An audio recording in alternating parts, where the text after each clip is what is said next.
Bonjour à tous et bienvenue dans cette nouvelle vidéo. Alors aujourd'hui, je vous propose tout simplement la réalisation de cette couveuse à rennes. Alors pour tous ceux qui suivent la chaîne depuis un petit temps, vous savez que je fais aussi de l'apiculture en plus de la menuiserie. J'ai une petite chaîne d'apiculture où je partage justement pour ne pas tout mélanger. Mais ici, c'était un projet que je voulais proposer sur cette chaîne et sur la chaîne d'apiculture. C'est pas un projet de menuiserie de fou, loin de là, mais ça peut peut-être donner des idées à l'un ou l'autre qui souhaiterait éventuellement la reproduire, puisque c'est un peu le même principe aussi bien sur ma chaîne d'apiculture que de menuiserie, c'est partager un petit peu ce que je fais. Alors, je vous laisse regarder la vidéo et puis on reparle de quelques détails à la fin de la construction de celle-ci. Bon visionnage!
Donc là, je viens de couper tous mes morceaux d'isolant. Donc isolant 40 mm d'épaisseur, donc c'est du pire. Donc valeur lambda 0,022, donc c'est vraiment un super isolant.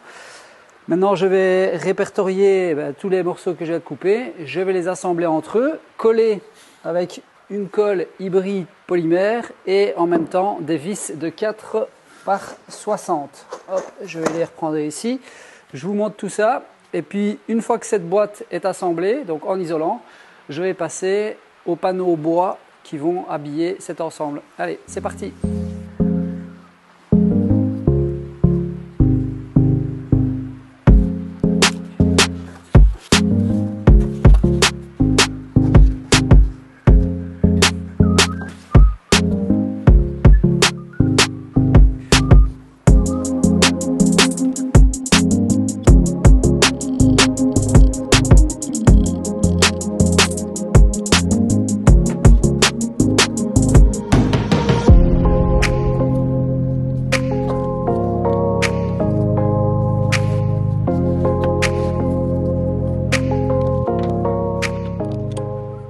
Donc là, j'ai collé déjà à mes côtés. Je vais tout simplement visser mes panneaux pour la maintenir en place, puisque ça n'a quasiment aucune résistance dans ce type de panneau.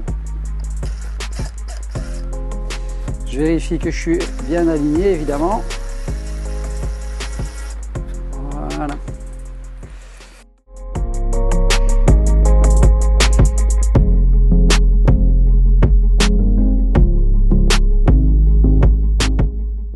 Et maintenant, je vais coller juste la partie haute, l'assembler de la même manière, tout simplement.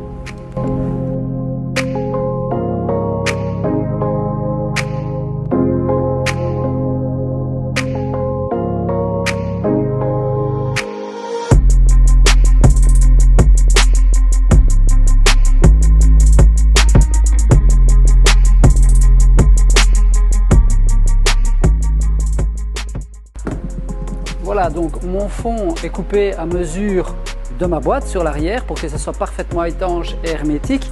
Et donc ici, je vais maintenant installer le socket de mon ampoule en bas, d'accord? Donc je vais découper et je vais y installer également mon ventilateur sur le dessus, encastré directement dans l'isolant. Alors, pourquoi est-ce que j'ai pris du 4 cm? Justement parce que l'épaisseur de mon ventilateur fait 4 cm. Ça, c'est vraiment un choix personnel. Comme dirait l'autre, c'est le luxe que j'ai choisi d'avoir parce que j'avais la chance d'avoir un petit peu différentes épaisseurs d'isolant chez moi. Et l'ampoule, je vais l'encastrer et je vais la masquer avec un système que j'ai imprimé avec ce petit cache que j'ai fait à l'imprimante 3D, de nouveau pour protéger de la chaleur directe d'une part et pour que je ne sois pas ébloui par l'ampoule en partie basse. Donc je vais découper ça et puis je vais l'installer dans le fond de ma boîte. C'est parti!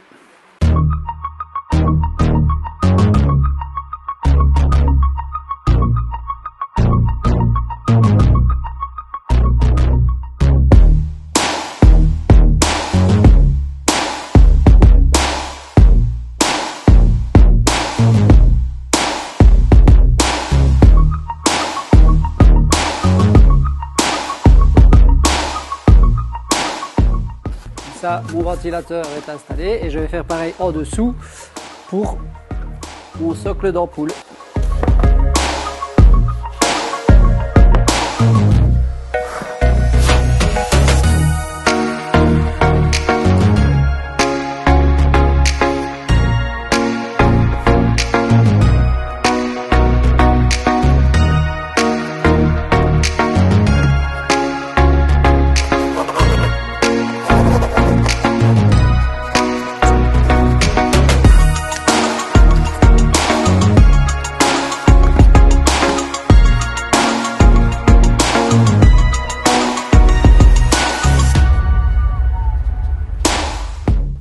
Alors maintenant, je vais repérer l'endroit où mon câble va sortir. Donc, je viens le positionner. Donc, je serai plus ou moins... Alors, il me faut mon crayon. Donc, je vais venir percer ici sur le bord. Comme ça, je suis certain de faire ressortir mon câble par le trou, tout simplement. Et je vais venir faire passer mon câble par-dessus, venir coller mon ventilateur à l'intérieur et je ferai pareil avec mon ampoule, même si les câbles, eux, vont passer par derrière. Allez, c'est parti.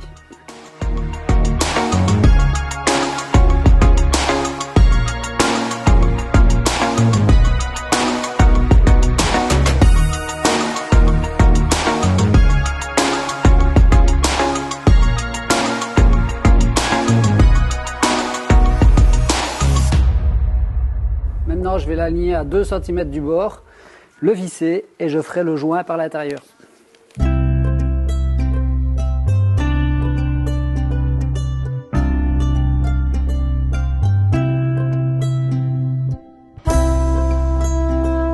Le socket pour les ampoules, 2 connecteurs et le ventilateur. Pourquoi est-ce que je laisse un vide de 2 cm derrière? Tout simplement pour pouvoir avoir un appel d'air ici sur l'arrière. C'est peut-être une erreur, je n'en sais rien. Voilà, c'est ce que j'ai imaginé dans mon esprit. Je ne sais pas si c'est bon ou pas. N'hésitez pas à le dire. Donc ça sera fermé évidemment par une plaque. Allez, je continue.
vais tout simplement récupérer mon tapis chauffant. Donc c'est un tapis plastifié avec 2 résistances dedans en fait. Et je vais démonter le petit variateur de température. Alors moi je suis nul en électricité, donc voilà pourquoi je vous le montre, parce que peut-être que d'autres personnes comme moi se posent la question de comment ça fonctionne. Donc il suffit tout simplement d'ouvrir le boîtier qui est ici, desserrer les 2 petites vis qui sont derrière. Voilà, donc à l'intérieur on se retrouve avec un petit boîtier comme ceci qui est connecté. On a l'alimentation donc du tapis et puis le retour qui va à la prise électrique. Et en fait, ce petit système électronique est juste là pour faire la commande du variateur. Donc moi je vais couper au stade avant le variateur, comme ça j'aurai 2 câbles, donc phase neutre, pour aller à mon boîtier de commande. Alors je prends tout simplement une passe coupante et je viens couper mes 2 fils ici. Donc un. Voilà. Et l'autre. Et donc j'ai mon câble, je vais pouvoir récupérer cette partie-là éventuellement pour une autre partie de connexion. Et cette partie-là, je vais la raccorder directement sur le boîtier électronique que je vous montrerai par la suite. Ça va me permettre maintenant de percer mon isolant pour faire passer le câble à l'extérieur pour venir le rechercher sur le dessus de ma boîte.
Voilà, donc une fois que tous mes branchements sont faits, en tout cas l'apport de tous les câbles en fonction des éléments, je fais une petite rainure ici dans mon isolant pour intégrer les câbles, puisque je vais faire une boîte tout autour, moi tout simplement. Et donc je vais mettre une petite bande de papier isolant, de toile isolante, sur les câbles pour éviter qu'il y ait une ressorte de la rainure au moment où je vais tout emballer.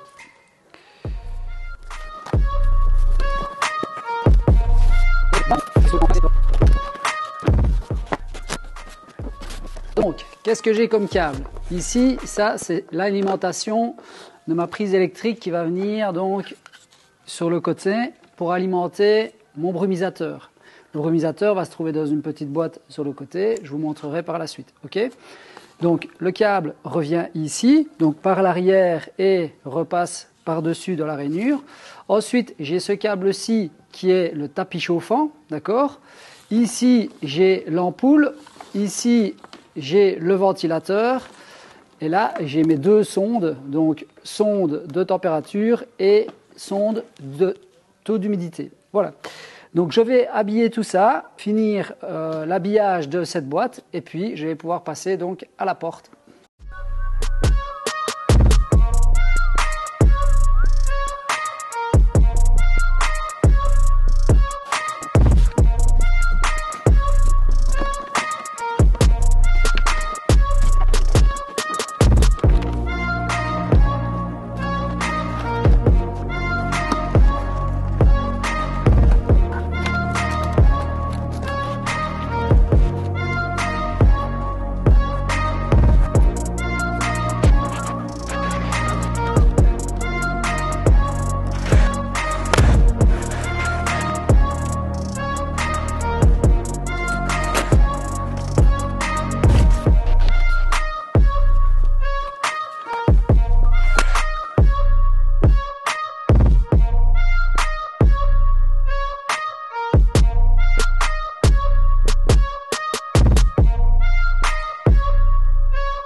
Là, je tourne à l'envers pour éviter d'arracher tout. Et dès que je vais sentir que je touche, voilà, là je commence à sentir que je touche de l'autre côté. Je vais pouvoir faire passer mon tuyau.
Voilà, comme vous avez pu voir, rien de bien dingue. J'ai essayé de faire vraiment au plus simple avec les outils le plus basique possible. Les découpes, bah, évidemment, celles que je fais à la scie à format, vous pouvez très bien les faire à la scie circulaire. Donc ce n'est finalement que deux caissons, un avec des panneaux d'isolant de 40 mm d'épaisseur et le reste c'est des panneaux de contreplaqué face Yellow Paint. C'était des chutes que j'avais, donc j'en ai profité pour faire ceci. Alors moi c'est un petit prototype, donc je vais probablement en refaire plus tard. Donc cette année j'ai envie de voir comment ça se comporte au niveau des éléments. Voilà pourquoi je ne vous ai pas montré la boîte que j'ai faite juste pour cacher ici les câbles électriques. Donc c'est une simple boîte, il n'y a rien de fou, elle n'est même pas fixée, c'était juste pour protéger tous les câbles qui sont ici derrière, et c'est une simple boîte qui a été faite comme ceci, qui vient se poser sur le système. Tout ce qui est branchement et tout ce qui est réglage de ce thermostat, hygrostat, enfin c'est tout un mélange, donc c'est-à-dire que ça me permet de vérifier aussi bien la température que le taux d'humidité dans la couveuse, et ça permet de diriger les différents éléments, donc comme le brumisateur ici à droite, ou le tapis chauffant, ou l'ampoule qui est à l'intérieur. Le ventilateur, lui, va tourner en permanence à partir du moment où on a atteint une certaine température. Mais tout ça, j'y reviendrai sur ma chaîne d'apiculture. Donc, comme je le dis, ce n'était pas un projet extraordinaire, c'était plus voilà, pour partager la manière de réaliser cette couveuse et les vidéos qui arrivent. Donc, ça sera sur la chaîne d'apiculture, ça sera le réglage de l'hygrostat thermostat ainsi que le branchement et les différents réglages internes. Je tenais quand même à remercier Fred, donc de la chaîne Fred07 je pense, donc qui est une chaîne d'apiculture qui m'a donné en fait quelques idées en termes de réalisation et surtout l'achat de ce boîtier. Pour ce boîtier et le tapis. Après pour le reste, ben voilà, je n'ai malheureusement pas attendu sa deuxième vidéo où il expliquait un petit peu comment les modifications qu'il a faites. Moi j'avais eu bien une idée pour le taux d'humidité et l'humidité de la couveuse avec cette histoire de brumisateur. Donc j'espère que ça fonctionnera. J'espère que cette vidéo vous a plu et donc je vous dis à bientôt pour de nouvelles aventures. Salut, salut!